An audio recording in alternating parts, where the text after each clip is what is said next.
Let's pull a card. Merry Christmas. Angel cards.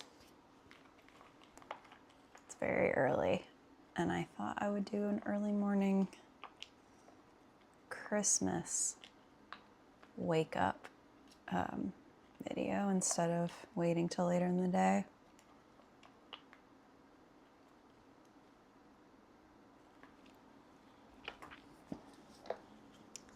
Clarity.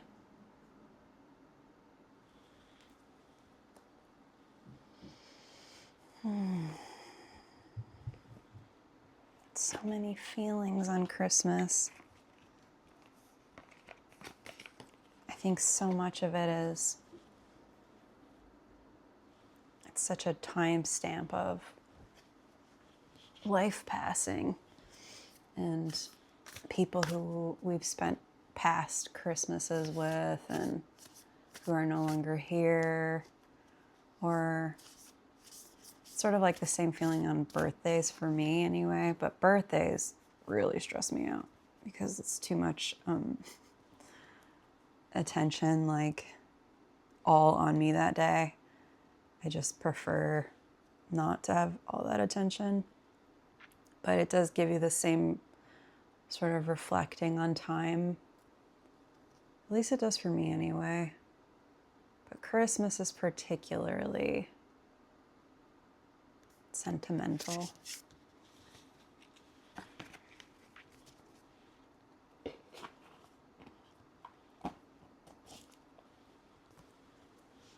You are worth it.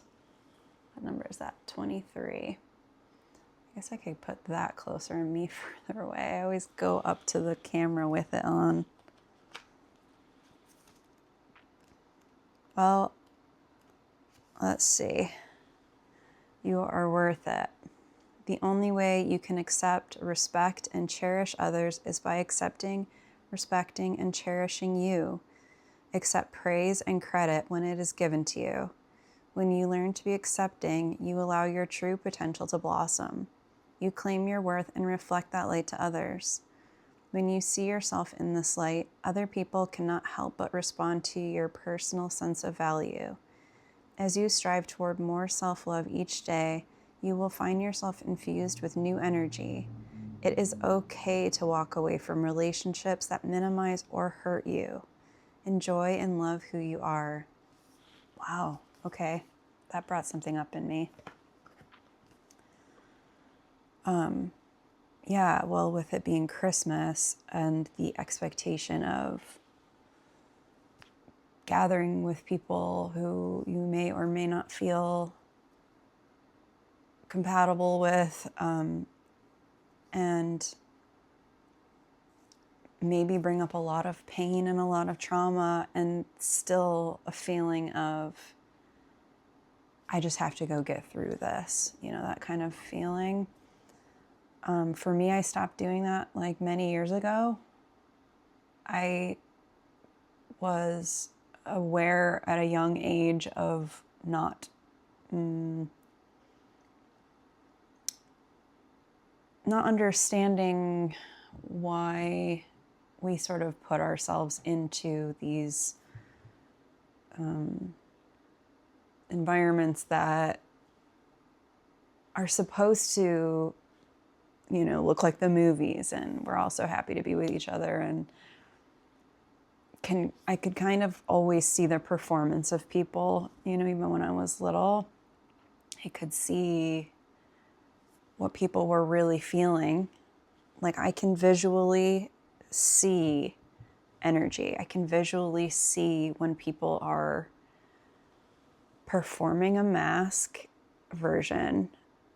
I can see the performance, and I can see what is really happening inside of that person, which is so hard to live with, honestly, because I would almost rather sometimes be able to be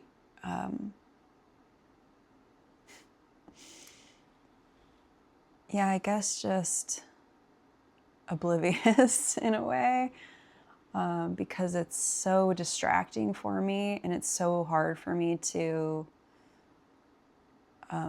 ignore, the part of the person that I don't think anyone else in the room is picking up on but me. It's that feeling of like, you can just feel when somebody has vibes that are not good or don't feel aligned with what everyone else is sort of perceiving about that person.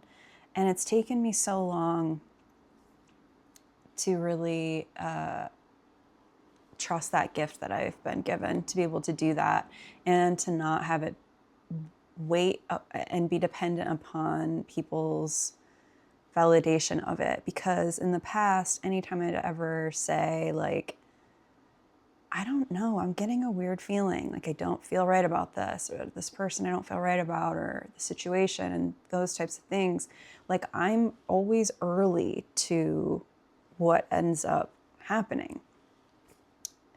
And I guess I've learned that that's like clairvoyance. That's me being able to tune into a field of energy that I think people can tune into, but just have been so closed off to. And maybe not everybody would be able to tap into it. I don't know, but that's why it's been such a hard journey for me, because I would not have people around me validating the things I was picking up on, because they couldn't tune in and see what I was seeing, and they weren't feeling what I was feeling. And so it gets more labeled as like, you're being paranoid, you're being crazy, you're anxious, all of those kind of things that trivialize like your very animal body instincts, or even just that knowing that you don't know why you know something about somebody, or you don't know why a situation is going to happen before it happens. It's just a knowing, and so tying that into when, I would go and do like Christmas events with people who were in my,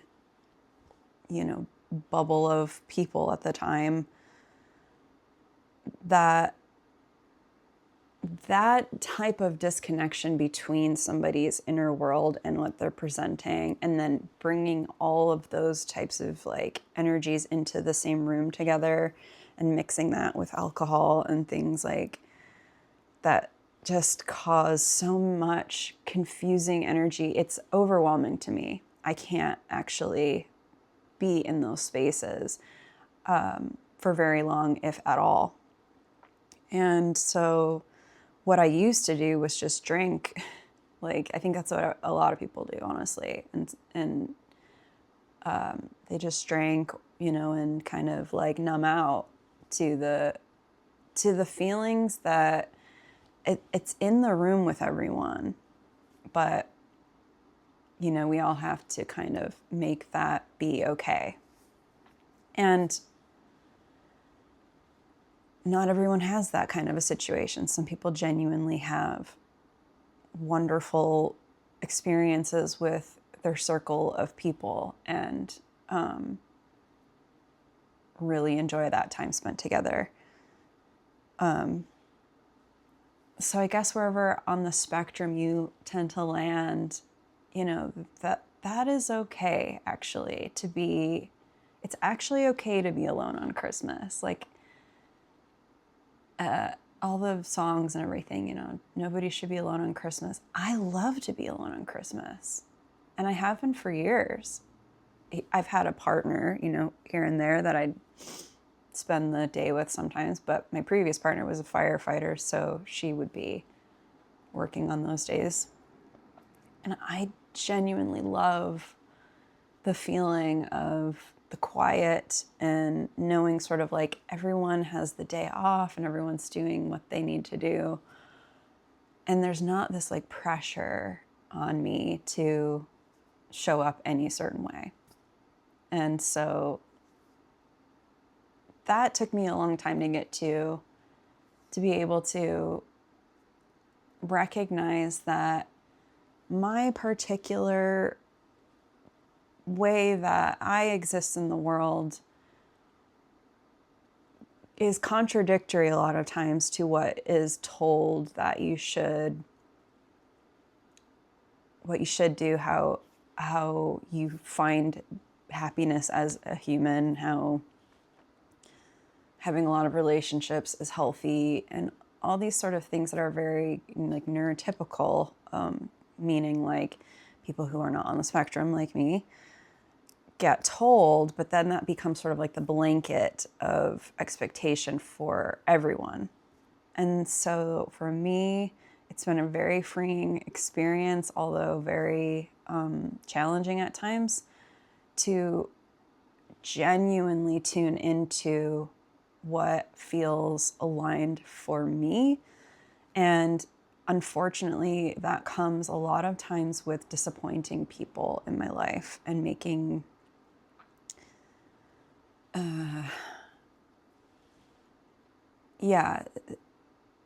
people don't understand. They worry and they think that something's wrong. And I think that's why getting my diagnosis and starting to talk more and more about it is important, especially for people who are like me, that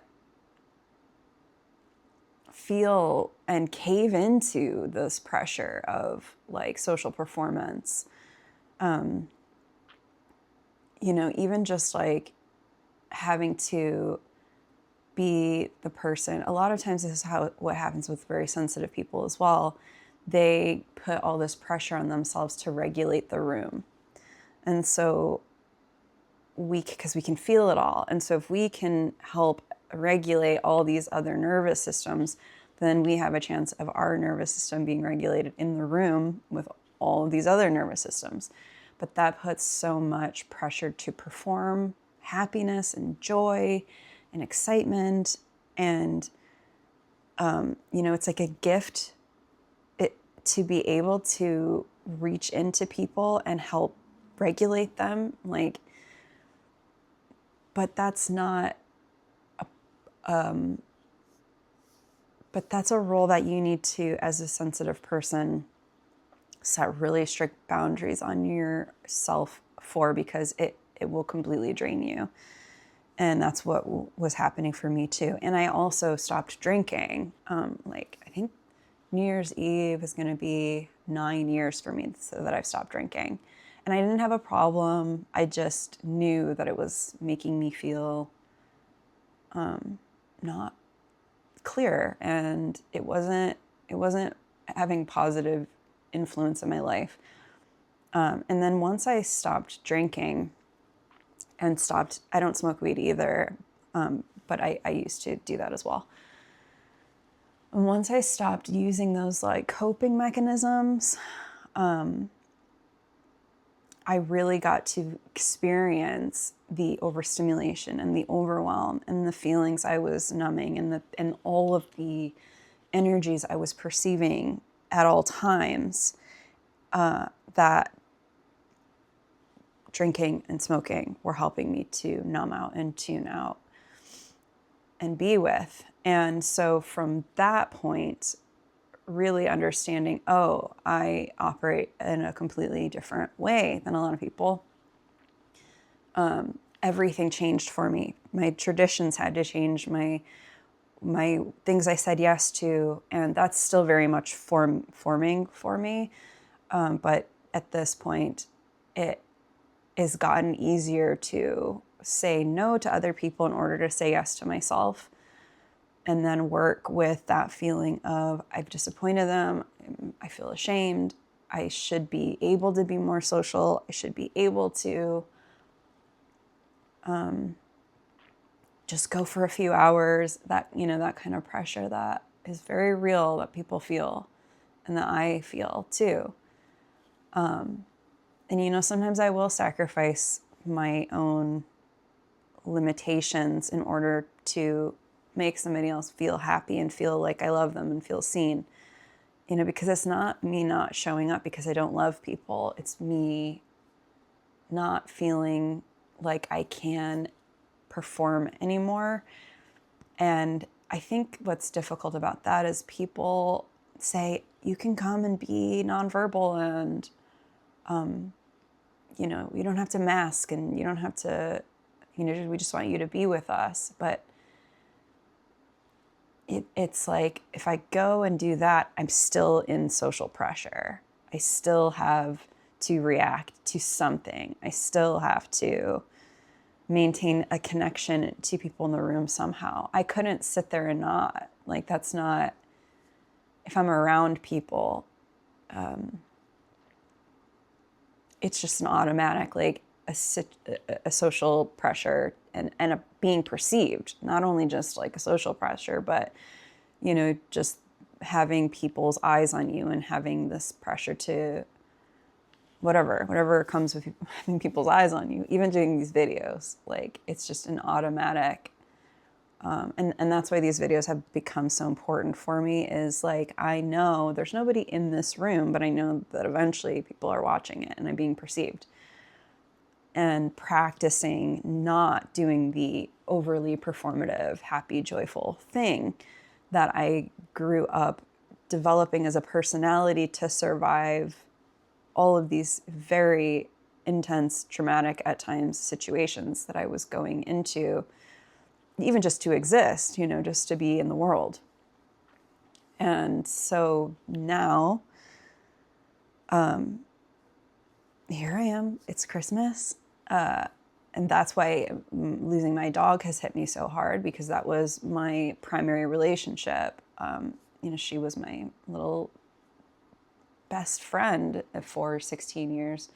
And I relate to animals way more effortlessly and closely than I ever have with people.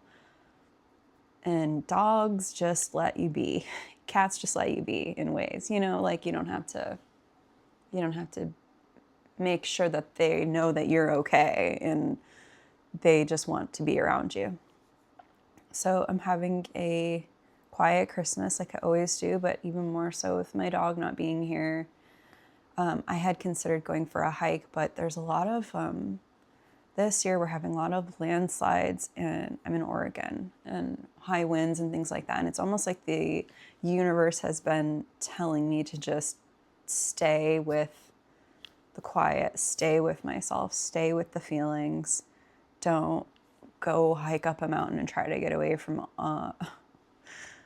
feeling it all. Even though when I go out into nature, I always feel better. It always helps, but sometimes nature can also be a coping, a distraction, and you know, to know the difference between those things. So what I'm hearing is just being quiet, allowing the feelings to be there, allowing yourself to say no if that's what feels true for you.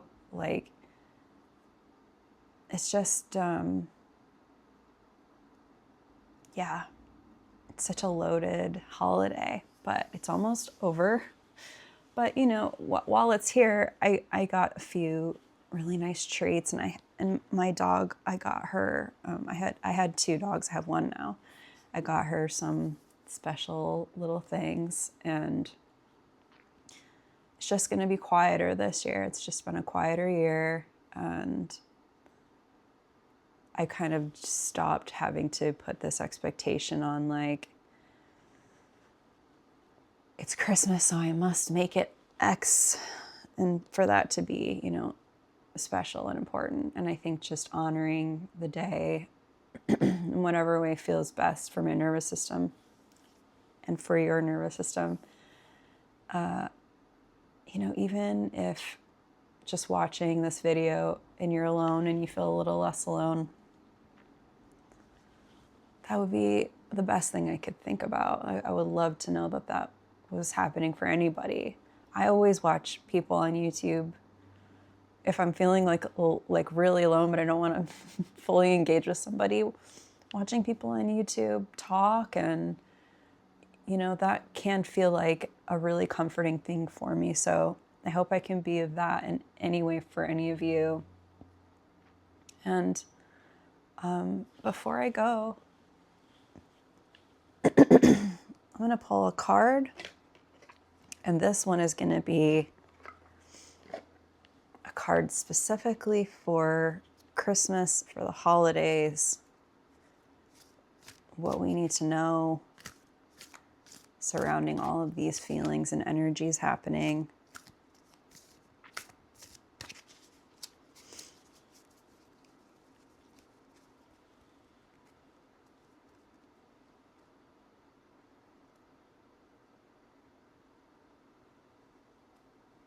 Okay.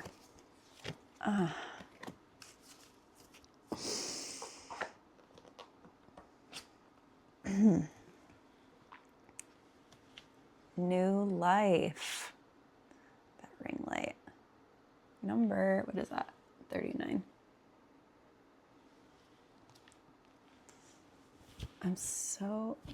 Everything today, I just woke up and I did throw on a little bit of makeup because I tried to come on here without makeup, and I said to myself, maybe not today. Maybe today's the day where you just put a little bit of makeup on and that's okay. But, you know, the rest is, I'm a human being, and that's all I can say. New life. How nice is that? Birth of new ideas, growth, opportunities, a breath of fresh air, life renewing itself after this freaking year of, it's just been one of the hardest years, and what a perfect card to bring some hope into this room with us. Okay, let's see. There's a few little messages on here. I like to kind of go through and intuit where we're at right now. Oh, let's do relationship message because there was a relationship card here. All right. New energy enters old relationships, and new relationships are bursting with the sweetness and vibrancy only encountered when winter gives way to spring. Well, we're in winter right now in where I live. This is a time to connect with others and share excitement, passion, and hearts full of joy. This card is a very auspicious sign to with respect to love and partnerships in all forms. You must acknowledge your inexperience and gently allow yourself to be like the delicate new bud opening. It's okay to admit you may not know something. You are at the beginning of things and haven't yet hit your stride. Be immersed in the newness of it all and don't try to rush the learning process. New life has its own timetable for maturity. Be here now. Life loves you. I genuinely feel like my life has gone from looking one way for years, and then this year just like broke everything open and reshaped it all, and I can feel that the beginning has started.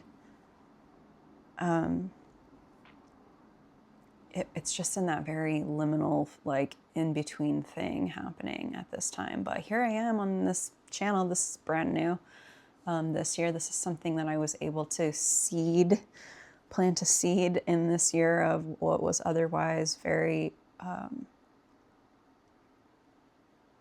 lots of loss and grief and transformation in that way. Well, thank you so much for spending a little bit of time with me. Merry Christmas if you celebrate. Happy holidays, or not happy, you know, even that's a pressure. Happy holidays. It's like, however you feel. I genuinely, I'm just happy that I've got a little audience of people, and it's not even an audience, it's like a connection. It's a sharing of energies of people who felt like, yeah, being here with me in some way like meant enough to subscribe. That's that has been a gift for me this year. That's a good Christmas gift. Just being here with you, and thank you so much for all your support. All right. I will be back next week for New Year's. Yeah, New Year's Day will be next week. Okay. Happy last video of 2025. See you next year. Bye.